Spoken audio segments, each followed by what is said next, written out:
que pouvons-nous faire pour améliorer le bien-être animal dans le monde? Alors, je vais commencer par resituer un peu la notion de bien-être animal. Donc, dans bien-être animal, il y a vraiment plusieurs dimensions. C'est une notion qui est très complète et assez complexe.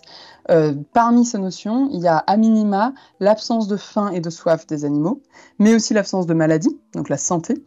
animale, et aussi, et c'est très important, la capacité des animaux à exprimer le comportement typique de leur espèce. Et donc, je vais illustrer plutôt dans des contextes sud, du coup, comment on peut améliorer le bien-être des animaux, en l'occurrence d'élevage. Donc déjà, la première chose sur les aspects comportementaux, clairement, nous, ce qu'on observe dans la plupart des pays du Sud où on travaille, quand on travaille avec des éleveurs paysans, des éleveurs familiaux, c'est que les modes d'élevage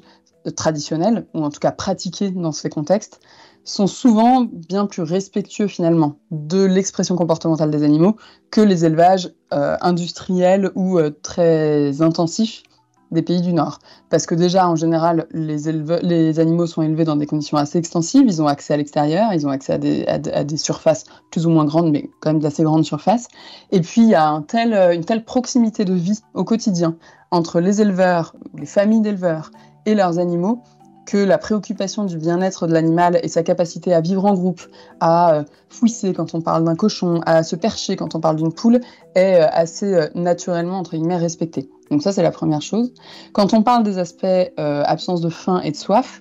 là, on se confronte à des défis dans les contextes du Sud, d'un accès suffisant à des productions fourragères ou à de l'eau, dans des contextes très secs, voire impactés par le changement climatique avec beaucoup moins de pluie qu'avant. Donc là,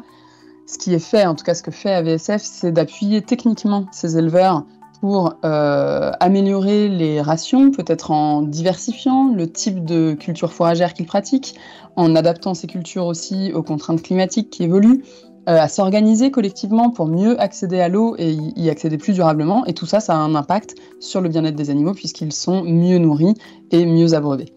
Et enfin, sur l'aspect santé, qui est aussi un aspect important du bien-être des animaux, pour éviter que les animaux soient malades, ou en tout cas, s'ils le sont, qu'ils soient correctement soignés, ou que les maladies soient le mieux prévenues, ce qu'on peut faire également, c'est,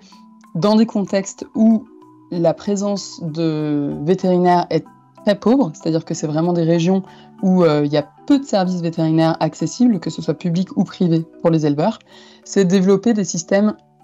de santé animale de proximité. Donc, chez AVSF, on le fait depuis plus de 40 ans, mais on n'est pas les seuls à le faire, de former des éleveurs aux premiers soins et à la détection des symptômes des maladies, et éventuellement à certains traitements ou à la pratique de la vaccination, pour que, en coordination avec les services vétérinaires qui sont trop loin pour vraiment couvrir le territoire, ils puissent apporter des conseils techniques et des soins aux éleveurs qui vivent dans le même village ou dans la même zone qu'eux. Donc voilà, développer les services de santé animale de proximité qui soient accessibles pour les éleveurs, ça leur permet aussi de mieux prendre soin de leurs animaux, soit en prévenant, soit en soignant les maladies animales. Et peut-être sur ce sujet, nous, on considère que le bien-être des animaux, ça passe aussi par le bien-être des personnes qui vivent avec et qui les élèvent. Et donc, en gros, si une famille d'éleveurs vit bien, si elle gagne correctement sa vie, si elle a un accès à une alimentation durable, si elle a une capacité à gérer ses ressources naturelles correctement, et bah, mécaniquement, les animaux qu'elle élève seront